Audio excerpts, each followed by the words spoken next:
Estimadas amigas y amigos, voy a hacer un video esta vez relatándoles 2 capítulos de mi novela. Quiero decirles que en la medida que pase el tiempo voy a ir compartiendo con ustedes distintos aspectos de esta obra, que como ustedes saben tiene más de 600 personajes reales y más de 1200 páginas y 13 años de escritura.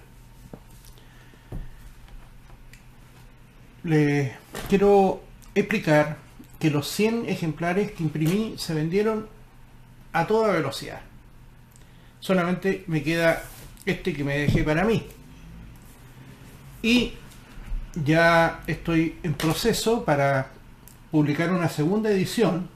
Así que todas las personas que se han comunicado conmigo para adquirir el libro, les solicito que me envíen un mail al correo adioschilequerido@yahoo.com y me digan: yo quiero reservar una obra, un ejemplar, y entonces yo con la segunda edición les garantizo que se la voy a guardar. En relación a la novela chilena, el padre de la novela chilena fue el extraordinario escritor Alberto Blest-Gana. Y la novela chilena es inferior a la poesía chilena. Tan es así que Christian Barken, entrevistando a Enrique Lafourcade, que caramba que sabía de novela chilena, él perteneció a la generación de 1950, que quizás es la generación más destacada de novelistas, pero cuando Christian Barken le preguntó cuál era la mejor novela chilena, él le dijo ninguna. Y después se quedó pensando y dijo que era la novela El Cepo de Jaime Lazo. Bueno, la leí hace poco. Es una novela pequeña de 126 páginas, pero es una novela jaula en que aparece un personaje, es una novela de un solo personaje, y ese personaje, a través de su padre, se consigue con un conocido que su hijo sea contratado en una sociedad mutualista. Y toda la novela consiste en, entre comillas, la pesadilla que tiene este personaje por trabajar en ese lugar y los efectos que le producía en cuanto a que el lugar era estrecho, era encerrado, los compañeros de trabajo no eran agradables. Mire, eso es un truco literario, ese no es una novela. Si esa fuera la realidad de este personaje y no pudiera cambiarse de trabajo, tiene 1000 otras opciones que está obligado a llevar a cabo, pues. Si la vida es lucha, ¿cómo se va a dejar derrotar por un problema que además en ese tiempo se trabajaba hasta las 5 de la tarde? Alone, el más grande crítico literario chileno, él era funcionario del registro civil y se iba de su trabajo, que también terminaba temprano, a la Biblioteca Nacional y leía y leía. Usted tiene la obligación, pues, estimados personajes de la novela El Cepo, de estudiar de noche. Tiene la obligación, por ejemplo, de salir a caminar o a trotar. Tiene la obligación de hacer vida social. Tiene la obligación de leer, cultivarse, pensar, desarrollar su musculatura. Pues, ¿cómo usted se va a lamentar y solamente a lamentar? Digo todo esto porque, caramba, yo cuando leo mi novela digo, pero qué diferencia, por Dios. Por ejemplo, las novelas de José Donoso son puros personajes deformes, como la veterana que está al final de la novela Coronación, que es considerada como una crítica a la clase social a la cual él pertenecía. La otra novela, El obsceno pájaro de la noche, que ya cuando la tenía terminada se le ocurrió introducir el mudito adentro. O sea, otro personaje deforme, porque esa era su visión del mundo, pues. Estos personajes no hay ningún deforme, pues. No hay ninguna veterana decrépita de la cual yo me esté burlando, pues. Son personajes reales, no personajes inventados como el otro, el de la jaula de la sociedad mutualista. Vamos adelante entonces, estimados amigas y amigos. Primero me voy a referir al capítulo que se titula El récord de Floripondio no para de crecer. Este era un personaje del barrio República y por eso lo tomé y lo incluí en la novela. En la calle 18 existía el Palacio Chaurren, que es uno de los palacios más destacados, más distinguidos que ha habido en la historia. Y este señor, que era joven, se fue a vivir a él arrendando una pieza cuando ya la aristocracia se había marchado del barrio y estos palacios se habían convertido en arrendamiento de piezas o de habitaciones. Cuando se cambió, él ya contaba con el récord absoluto en la ciudad respecto al número de lugares en que había residido, porque prácticamente todos los meses tenía algún problema que lo obligaba a cambiarse. Ese continuo cambio de vivienda obedecía a diversas causas: atraso en el pago de la renta, dificultades o disensiones con otros ocupantes, o porque el arrendador le subió el canon y él no aceptó. Pero ahora se había comprometido con él mismo a permanecer en su nueva residencia para no verse obligado a buscar otro lugar donde dormir. En una conversación con un amigo de él, que también era amigo mío, Aquiles Ampuero, le dice el rubio Aquiles: ¿en cuántas habitaciones ha vivido usted, compadre? No recuerdo la cantidad, dijo con un dejo de molestia el Floripondio, pero no me moverán ni a cañones de mi nuevo domicilio, te lo doy firmado, viejo. Entre la gente del barrio no existía claridad sobre cuál era el verdadero oficio de Floripondio. Se le atribuían los más variados oficios: ebanista que hacía muebles, orfebre de joyas, o portero de un prostíbulo de mala muerte en la calle Fray Camilo Enríquez, que la gente dice San Camilo, porque nunca se preocupan ni de leer. La calle se llama Fray Camilo Enríquez, no San Camilo. Como fuera, el joven estaba contento con su actual residencia, porque le producía orgullo habitar en un antiguo palacio aristocrático, y porque se hallaba cerca de una compañía de bomberos donde él almorzaba, en el casino. El viejo inmueble, en todo caso, no era una taza de leche en la noche, pues Floripondio se había despertado varias veces por un extraño quejido que llegaba hasta su habitación, y una secuencia de jadeos que escuchaba en medio del silencio de la noche del palacio.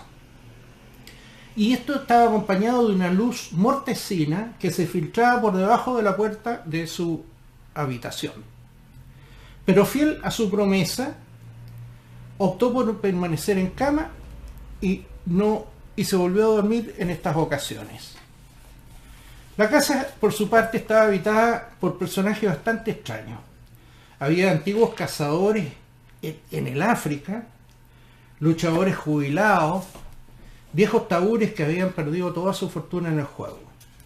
La más extraña era la dueña del negocio, una mujer de unos 40 años que acostumbraba a cantar arias con una voz bien afinada, se paseaba en minifalda por la propiedad y convivía con un chico 20 años menor que ella mantenía.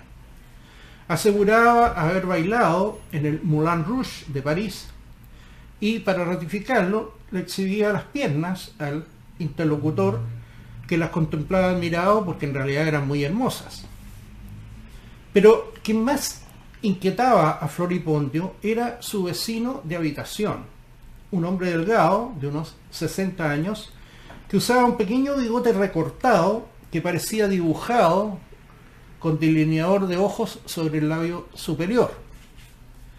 Afirmaba haber sido miembro del cuerpo de ballet del Teatro Municipal de Santiago y acostumbraba a vestir al interior de la casa un maillot ajustado y zapatillas de media punta propias de esa danza.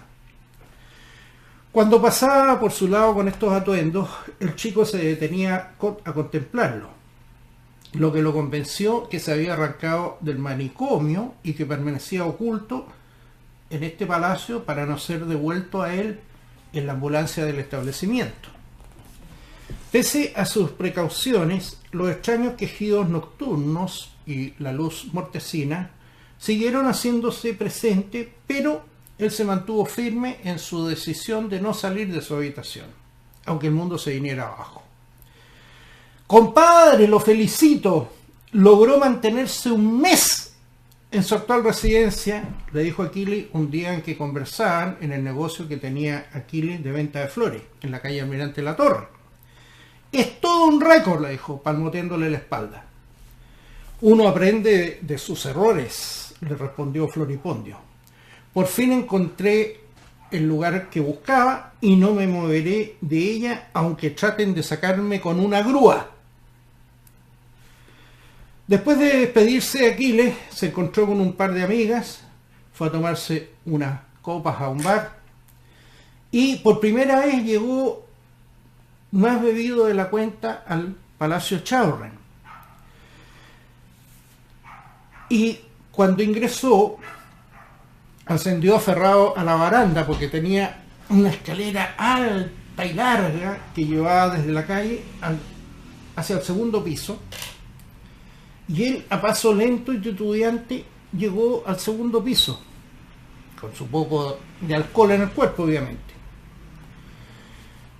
Descubrió que la luminosidad mortecina que veía desde la parte inferior de su pieza provenía del salón principal, donde estaba ahora, que era una enorme sala rectangular con 3 ventanas que daban hacia la calle 18. Y los postigos estaban cerrados.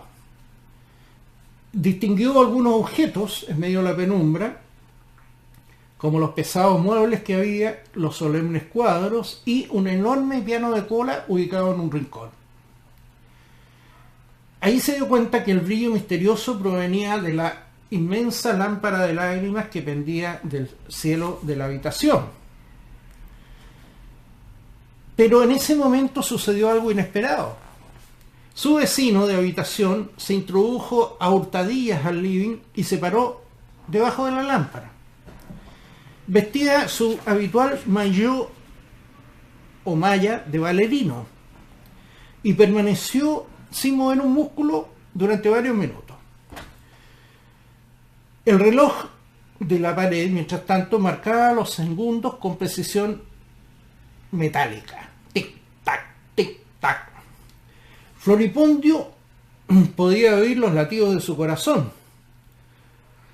Unos minutos después, el antiguo bailarín del ballet municipal comenzó a danzar. Se desplazaba con agilidad y armonía sobre el piso de mármol y ejecutaba cabriolas, batidos y giros con un talento excepcional. Estaba tan absorto que no se percató cuando el gato negro de la dueña de la residencial dio un salto mortal en el aire y fue a caer con todo el peso de su cuerpo sobre las teclas del piano, provocando un estrépito fenomenal que hizo crujir y tambalear la lámpara de lágrimas que se desprendió del techo y cayó sobre el bailarino, mientras las cuerdas continuaban vibrando en la caja de resonancia del piano. Sin salir de su sorpresa, Floripondio se acercó al bailarín y comprobó que estaba muerto. Enseguida giró en redondo, alcanzó de un salto la puerta de calle, corrió a toda velocidad y llegó jadeando a la casa de su amigo Aquiles. «Compadre, deme alojamiento por esta noche, pero por favor no me pregunte nada», exclamó con el rostro congestionado. Hiciera lo que hiciera, la maldición perseguía a Floripondio donde iba, y su récord de lugares en que había vivido continuaba creciendo pese a sus mejores esfuerzos para tratar de acotarlo o al menos reducirlo. Este es uno de los capítulos que le acabo de narrar de la novela, y ahora les voy a narrar el capítulo A ver, ¿dónde está esto? Acá. Las manos y el tiempo. Este es un capítulo que me atañe a mí personalmente. En una oportunidad mi abuelo me pidió que lo acompañara a misa a la iglesia San Lázaro, a pesar que él no era católico, porque era radical. El cáliz de oro labrado descansaba con deslumbrante fulgor sobre el mármol del altar en las naves de la iglesia San Lázaro. Las naves de la iglesia San Lázaro lucían colmadas del silencioso fervor de la multitud. El momento supremo había llegado. El sacerdote elevó al cielo, con los ojos cerrados, la obra de arte que contenía los frutos del trabajo y de la vid. Se reprodujo así el ritual sublime, la consagración y la presencia del cuerpo y la sangre de Jesucristo resucitado entre los hombres. Emilio, sentado entre el público, veía aquellas dos blancas palomas de movimientos exactos alzar el vuelo, las manos que sostenían las ofrendas. Sus movimientos pausados y perfectos eran expresión visible de una vieja sabiduría transmitida mediante su reiteración a través de los siglos. Al concluir la misa, su abuelo lo tomó del brazo y lo condujo hacia la parte posterior del altar, donde cruzaron una pequeña puerta. Al otro lado quedaba la galería y unos corredores que conformaban un rectángulo en cuyo centro había una hermosa fuente de agua. Estaban ingresando a un lugar donde el tiempo parecía retroceder hacia el punto de fuga. Algunas habitaciones tenían las puertas abiertas y estaban alajadas con mesas de arrimo y escritorio de maderas finas que lucían cargadas con pesados libros de tapas de cuero en que se hallaban registrados los nacimientos, matrimonios y defunciones desde el siglo XVI. Se detuvieron ante una pieza y golpearon la puerta. Esta se abrió lentamente. Apareció en el vano el eclesiástico que había oficiado la misa, y ambos ancianos se abrazaron emocionados. Después ingresaron al interior de la habitación, que tenía una cama junto a la pared, un crucifijo, una silla y una cómoda. El piso de tablones lucía desnudo. Sobre una repisa se observaba la Suma Teológica de Tomás de Aquino en decenas de tomos empastados en cuero. Hicieron sentar a Emilio en la única silla y los viejos amigos se ubicaron en el borde de la cama, que descendió casi hasta tocar el suelo. No se habían visto desde hace tiempo. Pero ahora que habían cruzado la barrera de los 80 años, los dos amigos volvían a reunirse. Nunca supo Emilio si para saludarse o decirse adiós. Hablaron de sus tiempos de estudiantes en el Colegio Patrocinio San José, de sus partidos de fútbol en los años 11 y 12 del siglo XX, cuando el abuelo de Emilio se hizo famoso al convertir un gol olímpico con el que ganaron la final del campeonato de colegios de Santiago que recordaron. El chico observó que llevaban el pelo corto, casi rapado, y concluyó que era la moda que heredaron de aquella juventud que amaba los deportes, la amistad y las aventuras. Apreció las ropas sencillas del clérigo, propias de una vida ajena a toda ostentación, y se fijó en sus rostros cruzados de nobles arrugas y ojos de sereno mirar, donde descubrió la huella de una época en que los hombres vivían bajo otras ansias, propósitos y prisas. Pero fueron sus manos las que no olvidaría jamás. Cuando intuyeron que la conversación se acercaba a su fin, instintivamente se tomaron las manos. En una ocasión que ya nadie recordaba, aquellas manos se habían agitado por primera vez en el aire, que vibró y luego se apagó para siempre. Desde esa fecha, de fines del siglo XIX, hasta ese momento, no había transcurrido sino un minuto, y ahora esas manos volvían a juntarse para jugar, como ayer, como hoy, el feliz juego de reencontrarse en un abrazo sin fin. Y comprendió el chico que mientras se mantuvieran unidas como estaban ahora, disculpa, el reloj de la vida permanecería detenido en el minuto de la primera hora, y que bastaría un gesto de su parte para interrumpir el curso de la historia. Años después, en esa hora en que la tarde declina, Emilio permanecía sentado en un viejo escaño en la avenida Ejército mirando hacia la parroquia San Lázaro, cuya puerta permanecía cerrada pese a ser domingo.